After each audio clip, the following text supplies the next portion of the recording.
வீடியோவில் எந்த விஷயத்தை பற்றி பேச போகிறோம், யாரை பற்றி பேச போகிறோம் அப்படின்னு சொல்லி கேட்டோம் அப்படின்னா, ஆர்சிபி அப்படின்றது இருக்கு இல்லையா, அந்த டீம் பார்த்தோம் அப்படின்னா Chennai super Kings, Mumbai Indians இந்த மாதிரி இருக்கக்கூடிய டாப் 2 டீமுக்கு ஈக்குவலான ஃபேன் பேஸ் அப்படின்னு சொல்லி வச்சிருக்கக்கூடிய ஒரு டீம், ஒரு ஃப்ரான்ச்சைஸ் அப்படின்னே சொல்லலாம். அது மட்டும் இல்லாமல் பார்த்தோம் அப்படின்னா சென்னையிலேயே மும்பையிலேயே எப்படி வந்துட்டு டாப் ஹிட்டர்ஸ் இருக்காங்களோ, இங்கே வந்துட்டு பார்த்தோம் அப்படின்னா தோனி வந்துட்டு லீட் பண்ணிக்கிட்டு இருந்தாரு, அங்கே வந்துட்டு பார்த்தோம் அப்படின்னா ரோஹித் சர்மா லீட் பண்ணிட்டு இருந்தாரு.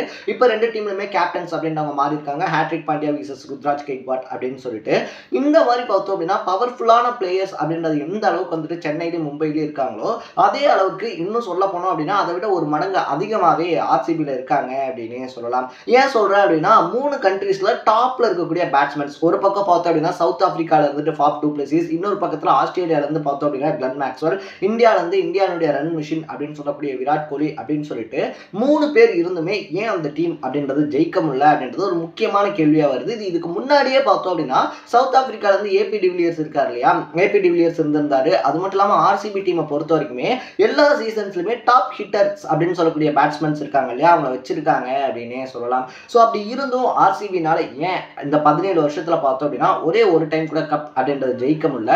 கடந்த ஒரு 2-3 வருஷத்துக்கு முன்னாடி உள்ள வந்து எல்எஸ்டியா இருந்தாலும் சரி, இல்லைனா நம்ம ஜிடி இருக்காங்க இல்லையா, குஜராத் டைட்டன்ஸா இருந்தாலும் சரி, இவங்கெல்லாம் ஃபார்ம்ல அடிச்சு நான் பிளே ஆஃபுக்கு ஃபர்ஸ்ட் போறேன்னா நீ பிளே ஆஃப்க்கு ஃபர்ஸ்ட் போறியா அப்படின்னு சொல்லிட்டு பிளே ஆஃப் ரேஸ்ல முந்திக்கிட்டு இருக்கும்போது ஏன் நம்மளுடைய ஆர்சிபி அப்படின்ற டீம் பார்த்தோம் அப்படின்னா பிளே ஆஃப்க்கான வாய்ப்பு அப்படின்றதே இழந்திருக்காங்க அப்படின்ற மாதிரி பல இன்ட்ரெஸ்டிங்கான விஷயங்களை தான் இந்த வீடியோவில் நான் கூட பேச போகிறேன். அதுக்கு முன்னாடி நம்ம சேனலுக்கு நீங்கள் புதுசாக வந்திருந்தீங்க அப்படின்னா இதே மாதிரி அப்பப்போ அப்டேட்டாக போயிட்டு விஷயங்கள் இருக்கு இல்லையா, அது கரண்ட் அஃபேர்ஸாக இருந்தாலும் சரி, பாலிடிக்ஸாக இருந்தாலும் சரி, ஸ்போர்ட்ஸாக இருந்தாலும் சரி, இதே மாதிரி அப்பப்போ அப்டேட்டாக போயிட்டு விஷயங்களை நீங்கள் தொடர்ந்து தெரிஞ்சுக்கணும் அப்படின்னு ஆசைப்பட்டீங்கன்னா மறக்காம சேனலை சப்ஸ்கிரைப் பண்ணிக்கோங்க. So first of all RCB team அப்படின்றது உருவான ஹிஸ்ட்ரி அப்படின்னு சொல்லி பார்த்துட்டோம் அப்படின்னா 2007 அந்த காலகட்டத்தில் T20 2020 அப்படின்ற மேட்ச் ஃபார்மேட் பார்த்தோம் அப்படின்னா படு பயங்கரமாக போய்கிட்டு இருந்துச்சு.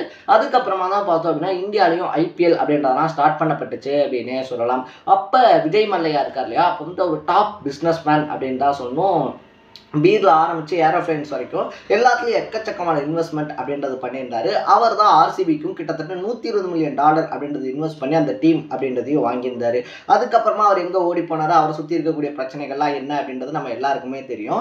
இப்போ ஆர்சிபி டீமை யார் வச்சிருக்காங்க அப்படின்னு சொல்லி கேட்டோம் அப்படின்னா யுனைடெட் ஸ்பிரிட் லிமிடெட் அப்படின்னு சொல்லக்கூடிய ஒரு நிறுவனம் தான் வச்சிருக்காங்க அப்படின்னு சொல்லப்படுது. ஸோ இந்த நிறுவனமே பார்த்தோம் அப்படின்னா மதுபானங்கள் இருக்கு இல்லையா, அதெல்லாம் தயாரிக்கக்கூடிய ஒரு நிறுவனம் அப்படின்னு தான் சொல்கிறாங்க. அந்த நிறுவனம் தான் இப்போ ஆர்சிபிக்கு ஸ்பான்சர்ஸ் அப்படின்றது பண்ணிக்கிட்டு இருக்காங்க. ஆர்சிபியினுடைய பாரம்பரியம் அப்படின்னு சொல்லி எடுத்துக்கிட்டோம் அப்படின்னா ராகுல் டிராவிட்ல ஆரம்பிச்சு கெவின் பீட்டர்சன், அது மட்டும் இல்லாமல் அனில் கும்ப்ளே, அதுக்கப்புறமா பார்த்தோம் அப்படின்னா ஏபி டிவிலியர்ஸ், விராட் கோலி அப்போலேருந்தே ஸ்டார்டிங்லேருந்தே இருக்கிற ஃப்ரான்ச்சைஸ் ஆரம்பிச்சதுலேருந்தே, அதுக்கப்புறமா இப்போ இருக்கக்கூடிய கிளென் மேக்ஸ்வெல்லாக இருந்தாலும் சரி, ஃபாஃப் டு பிளஸிஸாக இருந்தாலும் சரி, இந்த மாதிரி எக்கச்சக்கமான ஸ்டார் பிளேயர்ஸ் அப்படின்றது இருக்காங்க. பட் ஏன் ஜெயிக்க முடியல அப்படின்னு சொல்லி பார்க்கும்போது பார்த்தோம் அப்படின்னா ரொம்ப சிம்பிளான ஒரு விஷயம் அப்படின்றது தான் சொல்லப்படுது. அது என்ன அப்படின்னா அவங்க இந்தியன் டேலண்ட்ஸ் இருக்காங்க இல்லையா, அவங்களுக்கு முக்கியமான இடம் கொடுக்கல அப்படின்றது தான். இப்போ சென்னையாக இருந்தாலும் சரி, மும்பையாக இருந்தாலும் சரி, அதில் 2 டீமுமே பார்த்தோம் அப்படின்னா லீட் பண்ணக்கூடியவங்க இந்தியன் டேலண்ட்ஸ் அப்படின்னு தான் சொல்லணும். எக்ஸாம்பிளுக்கு சொல்கிறேன், இதை தாண்டி சென்னை மும்பை பார்த்தோம் அப்படின்னா எக்கச்சக்கமான இந்தியன் டேலண்ட்ஸ்க்கு வாய்ப்பு அப்படின்றது கொடுத்துருக்காங்க. ஏன்னா அவங்க அங்கே நல்ல பரிச்சயமாக இருப்பாங்க, அவங்களுக்கான டேலண்ட் அப்படின்றது இருக்குது.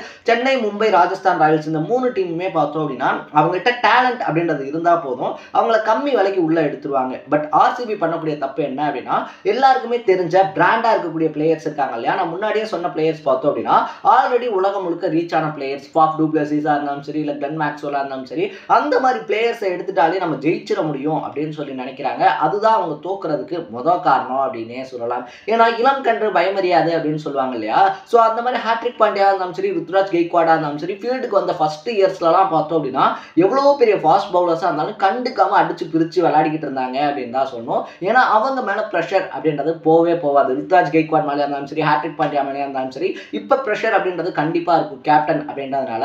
பட் அவங்க விளையாட ஆரம்பிச்ச ஸ்டேட்டஸ்ல பார்த்தோம் அப்படின்னா அவங்க மேல ப்ரெஷரே இருக்காது. ஏன்னா அவங்க புதுசு, அவங்க அடித்தாலும் அடிக்கலைனாலும் அவங்களுக்கு அடுத்தடுத்த வாய்ப்புகள் அப்படின்றது இருக்கும். அது மட்டும் இல்லாமல் அவங்க மேலே அதிகப்படியான எதிர்பார்ப்பு அப்படின்றது இருக்காது. ஸோ அவங்க ரிலாக்ஸாக ஃபீல் ஃப்ரீயாக பார்த்தோம் அப்படின்னா அவங்களால பேட்டிங் அப்படின்றது பண்ண முடியும். பட் ஆர்சிபியை பொறுத்த வரைக்குமே பார்த்தோம் அப்படின்னா உள்ளே இருக்கக்கூடிய அந்த பிளேயர்ஸ் இருக்காங்க இல்லையா, கிறிஸ் கெயிலாக இருந்தாலும் சரி, ஏபி டிவிலியர்ஸாக இருந்தாலும் சரி, விராட் கோலியாக இருந்தாலும் சரி, கிளென் மேக்ஸ்வெல்லாக இருந்தாலும் சரி, ஃபாஃப் டு பிளஸிஸாக இருந்தாலும் சரி, இவங்க மேலே அழுத்தம் அப்படின்றது போட்டுக்கிட்டே இருப்பாங்க. இந்த மேட்ச்சில் இவங்க தோத்துட்டாங்க அப்படின்னா அவ்வளோதான். ஏன்னா அவங்க 3 பேர் தான் அடிச்சாகணும். கேஜிஎஃப் அப்படின்னு சொல்லி இப்போ ஒரு கூட்டணி இருக்கு இல்லையா, king Kohli, Glenn Maxwell, Faf Faf du பிளசிஸ்ன்னு சொல்லி இவங்க 3 பேரும் அடிச்சாதான் டீம் வின் பண்ண முடியும். அப்படி அவங்க ஒருத்தர் அவுட் ஆயிட்டாங்க அப்படின்னாலும் அடுத்த 2 பேர் டக்குன்னு அவுட் ஆயிடுவாங்க. ஸோ இந்த 3 பேரை நம்பி ஒட்டுமொத்த ஆர்சிபி அப்படின்றது இருக்கிறது இந்த ஒரு வருஷம் இல்லை, தொடர்ந்து 17 வருஷமா பார்த்தோம் அப்படின்னா அதே தப்பை தான் ஆர்சிபி பண்றாங்க அப்படின்னு சொல்லப்படுது.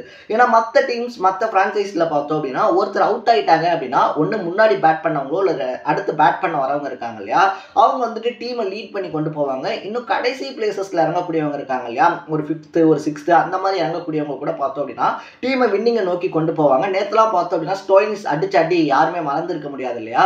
ஸோ அந்த மாதிரி டீமை வந்துட்டு சக்ஸஸை நோக்கி கொண்டு போவாங்க. பட் இங்கே என்ன விஷயம் அப்படின்னு சொல்லி பார்த்தோம் அப்படின்னா இவங்க 3 பேர் அவுட் ஆயிட்டாங்கன்னா அடுத்து அங்கே அடிக்க ஆள் கிடையாது அப்படின்றதான் நிதர்சனம். இதை இன்னொரு விஷயத்தோட எப்படி எக்ஸ்பிளைன் பண்ணலாம் அப்படின்னா, இது வரைக்கும் நம்ம ஆர்சிபி இருக்காங்க இல்லையா, ஆர்சிபி டீம்ல 1000 ரன்னை கடந்தவங்க அப்படின்னு சொல்லி பார்த்துக்கிட்டோம் அப்படின்னா வெறும் 7 பேர் தான் கிராஸ் பண்ணியிருக்காங்க. அதுல ஒரே ஒரு இந்தியன், அதுவும் நம்ம கோலி அப்படின்னே சொல்லலாம். மீதி 6 பேருமே வெளிநாட்டு பிளேயர்ஸ். பட் நம்ம சிஎஸ்கேல எடுத்துக்கிட்டோம் அப்படின்னா 12 பிளேயர்ஸ் அந்த 1000 ரன் அப்படின்றத கிராஸ் பண்ணியிருக்காங்க. அதுல 7 பேர் பார்த்தோம் அப்படின்னா இந்தியன்ஸ். மும்பை இந்தியன்ஸை பொறுத்த வரைக்கும் 10 பேர் கிராஸ் பண்ணியிருக்காங்க, அதுல 7 பேர் இந்தியன்ஸ். ஸோ இந்தியன் டேலண்ட்ஸ்க்கு வாய்ப்பு அப்படின்றது கொடுக்காம முழுக்க ஃபாரினர்ஸ் இருக்காங்க இல்லையா, அவங்கள நம்பி ஆர்சிபி இருக்கிறது அப்படின்றது ஒரு முக்கியமான தப்பு அப்படின்னு வந்து சொல்றாங்க. ரெண்டாவது விஷயம் என்ன அப்படின்னு சொல்லி கேட்டோம் அப்படின்னா, இப்போ ஒரு டீம் இருக்காங்க அப்படின்னா அதுல கலவை கரெக்டா இருக்கணும் அப்படின்னு சொல்லி ஒரு விஷயம் இருக்கு.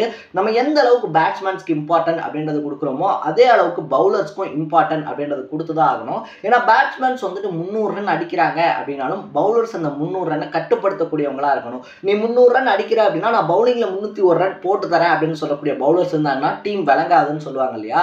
சோ அப்படிதான் ஆர்சிபியும் விளங்காம போய்கிட்டு இருக்காங்க அப்படின்னே சொல்லலாம். ஆர்சிபியை பொறுத்த வரைக்கும் இந்த 17 வருஷமாவும் பவுலர்ஸ்க்கு அப்படின்னு சொல்லிட்டு ஒரு தனியான ஸ்பேஸோ இல்லை ஒரு இம்பார்ட்டன்ஸோ கொடுக்காததுதான் அவங்க பிரான்சைஸ் தொடர்ந்து தோக்குறதுக்கு காரணம் அப்படின்னு சொல்லப்படுது. ஸோ ஸ்பின்னர்ஸை பொறுத்த வரைக்குமே பார்த்தோம் அப்படின்னா மற்ற எல்லா டீமுமே ஸ்பின்னர்ஸை பெருசா நம்பும் போது ஆல்ரெடி இருந்த சகல் அசரங்கா இருக்காங்க இல்லையா, அவங்க 2 பேரையும் ஆர்சிபி எதுக்காக கழட்டி விட்டாங்க அப்படின்றது இப்போ வரைக்கும் புரியாத ஒரு கேள்வியா தான் இருந்துகிட்டு இருக்கு அப்படின்னே சொல்லலாம். ஸோ இந்த சீசன்ல கூட பார்த்தோம் அப்படின்னா ஐபிஎல் 2024ல ஏலம் அப்படின்றது நடக்கும்போது ஆர்சிபி சார்பாக கிட்டத்தட்ட 20 கோடி ரூபாய்க்கு பர்ச்சேஸ் அப்படின்றது பண்றாங்க. அப்படி பர்ச்சேஸ் பண்ணப்பட்டதுல பார்த்தோம் அப்படின்னா 3 பேட்ஸ்மேன்ஸ் 2 ஆல்ரவுண்டர்ஸ், அது மட்டும் இல்லாமல் ஒரே ஒரு பவுலர் எடுத்தாங்க, ஃபாஸ்ட் பவுலர்ஸ் அந்த மாதிரி லைக் ஏதோ எடுத்தாங்க அப்படின்னே சொல்லலாம். அதுலேயும் ஸ்பின்னர்ஸ்லாம் கிடையாது, பேர் சொல்லிக்கக்கூடிய அளவுக்கு பார்த்தோம் அப்படின்னா பவுலர்ஸும் கிடையாது அப்படின்னே சொல்லலாம். ஸோ பவுலர்ஸ்க்கான இம்பார்ட்டன்ஸ் இருக்கு இல்லையா, அந்த இம்பார்ட்டன்ஸ் அப்படின்றத வந்துட்டு பெருசாக ஆர்சிபி டீம் நினைக்கிறதே இல்லை. அதுவும் அவங்க தோல்விக்கு ரொம்ப முக்கியமான காரணம் அப்படின்னு சொல்லப்படுது. ஏன்னா மற்ற எல்லா டீம்ஸுமே நீங்கள் பார்க்குறீங்க அப்படின்னும் போது டோட்டல் வந்துட்டு நம்ம கம்மியாக அடிக்கிற 20 ஓவரில் பார்த்தோம் அப்படின்னா எல்லா டைமுமே 200 ரன் இல்லை 180 190 அதே லெவல்லலாம் வந்துட்டு விளையாட முடியாது. ஒரு சில டைமில் பார்த்தோம் அப்படின்னா அந்த டார்கெட் இருக்கு இல்லையா, அது 160 150 இல்லை மேக்ஸிமம் மினிமம் பார்த்தோம் அப்படின்னா ஒரு 140 இருக்கிறதுக்கான சான்சஸும் வரும். எல்லா பிரான்சைஸ்க்குமே வரும் அந்த சுச்சுவேஷன் அப்படின்றது. ஸோ அப்படி டீம் வந்துட்டு பார்த்தோம் அப்படின்னா சிக்கிக்கிட்டு தவிக்கும் போது அந்த நேரத்தில் ரன் அப்படின்றத கம்மியாக கொடுக்கக்கூடிய பவுலர்ஸ் ஆர்சிபியில் இல்லை அப்படின்னு சொல்றாங்க. அதை தாண்டி பேட்ஸ்மேன்ஸ் மேலே போகக்கூடிய அந்த பதட்டம் இருக்கு இல்லையா, அது ஆர்சிபி இந்த டைம் கொலாப்ஸ் பண்ணிருச்சு அப்படின்னு ஓப்பனாகவே சொல்றாங்க. அதுக்கு முக்கியமான காரணம் என்ன அப்படின்னு சொல்லி பார்த்தோம் அப்படின்னா கிளென் மேக்ஸ்வெல் இருக்கா இல்லையா, ஸோ வேர்ல்டு கப்பில் எப்படி ஆடிக்கிட்டு இருந்த அந்த மனுஷன் அதே சின்னசாமி ஸ்டேடியத்தில் தான் பார்த்தோம் அப்படின்னா தனி ஆளாக நின்றுட்டு அந்த போல பொழந்துக்கிட்டு இருந்தாரு அப்படின்னே சொல்லலாம். அப்படிப்பட்ட ஒரு பேட்ஸ்மேன் மேலேயே பார்த்தோம் அப்படின்னா ப்ரெஷர் அப்படின்றத போட்டு ஒரு அழுத்தம் அப்படின்ற மைண்ட் செட்டுக்கு தள்ளி அவரால் அவருடைய ஃபார்ம் அப்படின்றதே பார்த்தோம் அப்படின்னா கண்டினியூ பண்ண முடியல அப்படின்றது தான் உண்மை. ஸோ அவரோட ஃபார்ம் அப்படின்றத கண்டினியூ பண்ண முடியாம ப்ரெஷர் இல்லாமல் விளையாட முடியாம பார்த்தோம் அப்படின்னா தொடர்ந்து அவுட் ஆகி ஒரு ஸ்டேஜுக்கு அப்புறமா அவரே எந்த ஒரு மைண்ட் செட்டுக்கு வந்துட்டாருன்னா நான் இனி விளையாடல, எனக்கு பதிலாக வேற ஏதாவது பிளேயர்ஸை விளையாட வைங்க அப்படின்னு சொல்லக்கூடிய அளவுக்கு பார்த்தோம்னா தனி ஒரு மனுஷன் மேல ஒரு ப்ரெஷர் அப்படின்றது விடுகுது அப்படின்னே சொல்லலாம். ஸோ இதே ப்ரெஷர் விராட் கோலி மேலேயே இருக்கு. விராட் கோலி வந்துட்டு விளையாட தான் செய்யறாரு. விராட் கோலி அவரால் முடிஞ்ச அளவுக்கு பங்களிப்பு அப்படின்றத டீமுக்கு கொடுக்க தான் செய்யறாரு. பட் இந்தியாலையும் ஆர்சிபிலையும் விராட் கோலியுடைய பங்கு அப்படின்றது வெவ்வேறு அப்படின்னே சொல்லலாம். ஏன்னா இந்தியன் டீமை பொறுத்த வரைக்கும் இன்கேஸ் ஒரு இன்னிங்ஸ்ல வந்துட்டு விராட் கோலி முன்னாடியே தோத்துட்டாரு அப்படின்னா அடுத்தடுத்து வரக்கூடிய பேட்ஸ்மேன்ஸ் கேமை முன்னோக்கி கொண்டு போவாங்க. பட் ஆர்சிபியை பொறுத்த வரைக்கும் விராட் கோலி தோக்குற பாயிண்ட்ல ஆர்சிபி தோத்துருச்சு அப்படின்னு சொல்லிட்டு ஃபேன்ஸே கன்ஃபார்ம் பண்ணிடுறாங்க அப்படின்னே சொல்லலாம்.